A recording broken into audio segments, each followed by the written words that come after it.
So obviously, yeah, thank you very much for asking me to talk this evening. It's a pleasure to be here. And congratulations to all the finalists and all the winners in advance. There's going to be a lot of them. So I'm here because I've been asked to talk about how emotions can be integrated into writing.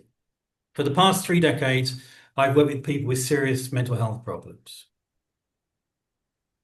A good percentage of my role involves helping others to develop something called interoceptive skills, the most significant of which are referred to as a language of emotions.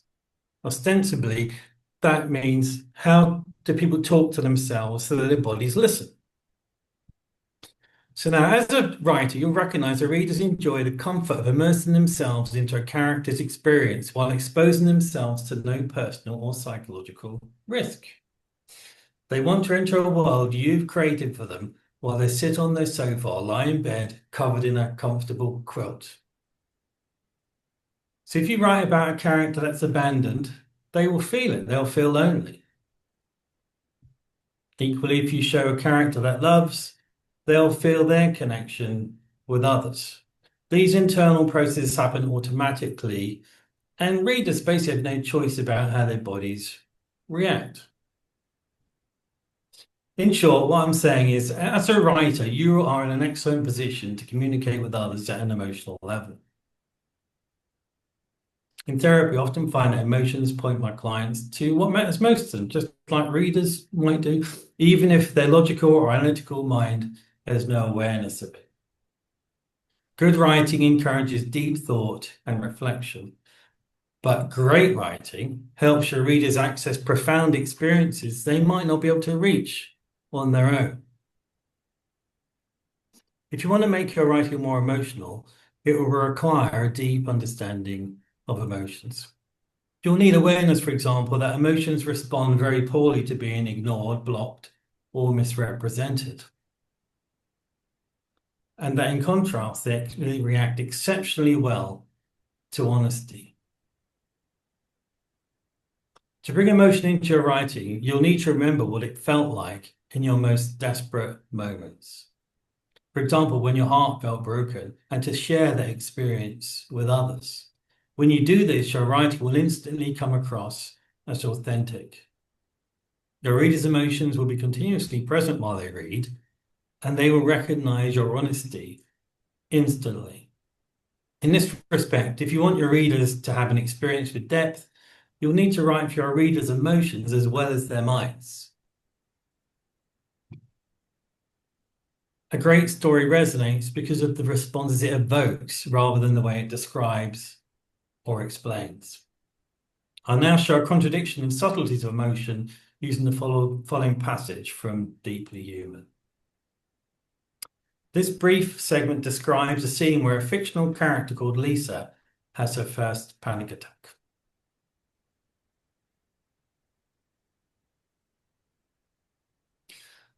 The first time she became aware of it was one weekday morning just after she boarded a tube in London. The train doors closed and Lisa was scrolling through her emails. She noticed an email Rachel sent the night before. Need your eyes on this before noon. Please don't let me down. It wasn't just the email. She could hear Rachel's voice. Underneath it was the same expectation she'd lived with since childhood. Lisa's vision blurred, her chest locked, her breath became shallow. She looked around for somewhere to sit. There was nowhere, so she clung tightly to a rail. She stumbled off the train 3 stops later and sat on a bench. Lisa's hands shook, her skin tingled, and her thoughts spiraled. Soon her head spun and she started drifting out of her body. A passerby stopped to help, but Lisa told them she just needed a minute. Am I dying? Maybe this is what happened to Dad. After 10 minutes clutching the bench, she noticed her body returning to normal. She got up, smoothed her skirt, and walked to work. 20 minutes later, she arrived. Lisa told the receptionist there'd been a signal failure on the tube. No one asked Lisa why she was late. That day, she skipped lunch and worked until 10. In the weeks that followed, the attacks grew more frequent, sometimes in a tube, the lift, mid-meeting, or if someone asked her a question she hadn't prepared for. The smallest flutter in her chest sent alarm bells ringing. Lisa's answer was to work more diligently. Rachel never raised her voice. She didn't need to. If Lisa asked for an extension, Rachel would say, "I thought you had higher standards." If Lisa tired, Rachel would smile and say, "You're not burning out on me, are you, Lisa?" Lisa would shake her head, her heart pounding. "Of course not, Rachel." Lisa began crying in the bathroom at work. She discovered she couldn't stop when she started. Lisa reminded herself it was probably hormones. At home, she stopped answering messages from friends because she didn't have time to communicate with them. She slept with the TV on. Lisa stopped looking in the mirror. The person looking back didn't seem like her, so she covered the mirrors in her flat with newspaper.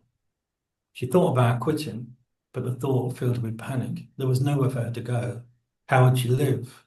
And how would she explain to her mother and her sister?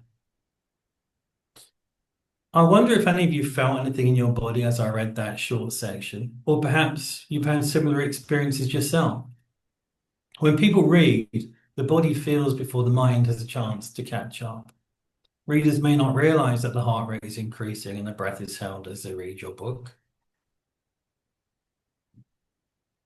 To assist yourself with the nuances of emotion, keep a notebook beside you to record bodily cues, unsaid thoughts, and almost moments. You can use this information to discover what matters most in your life, and then you can integrate it into your deepest hopes, fears, and loves, into an emotional core that will make a character feel real and unforgettable.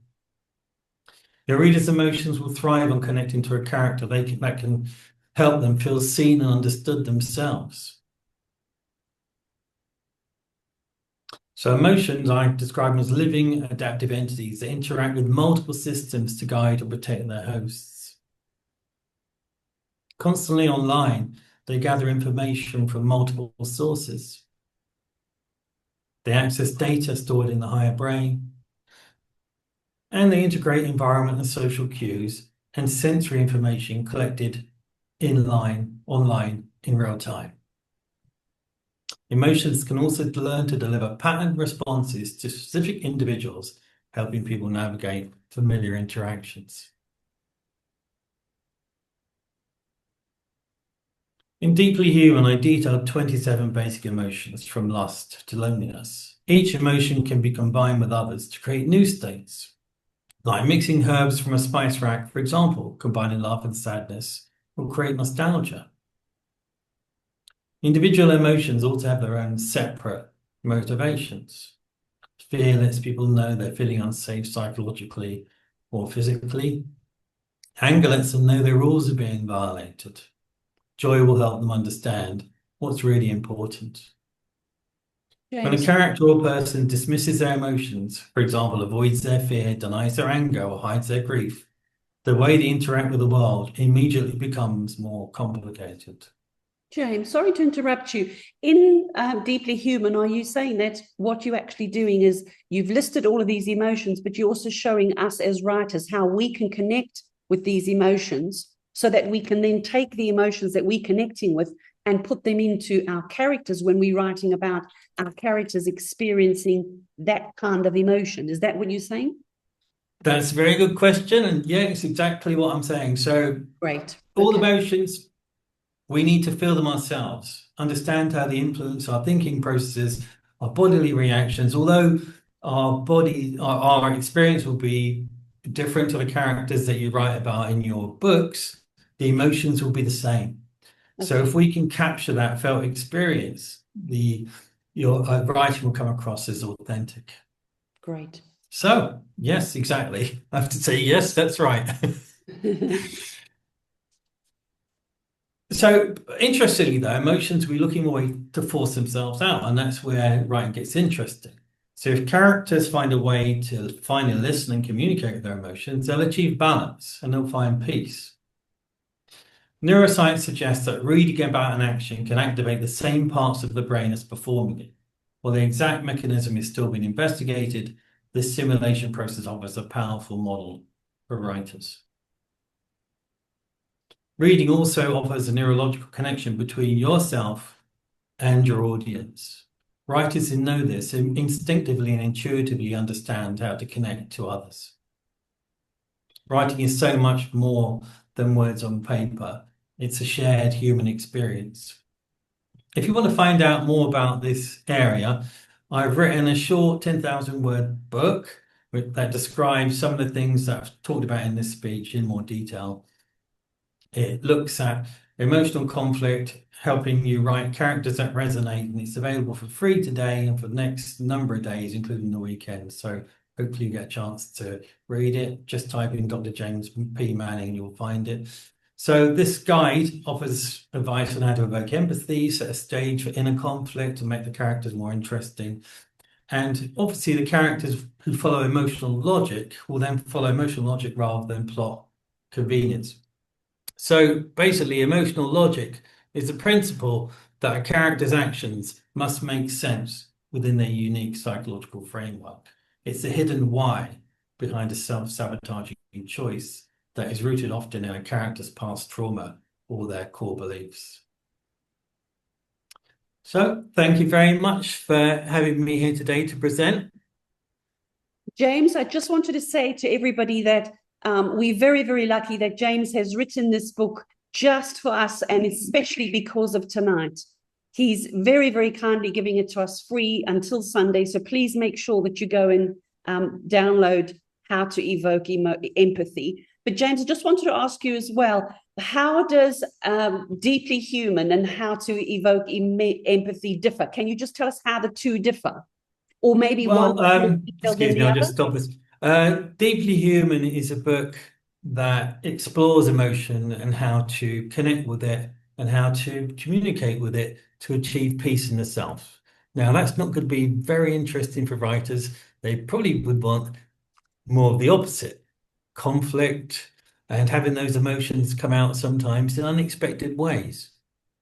And maybe at the end, then they can, if the writer chooses to, the character can achieve resolution, find peace and happiness.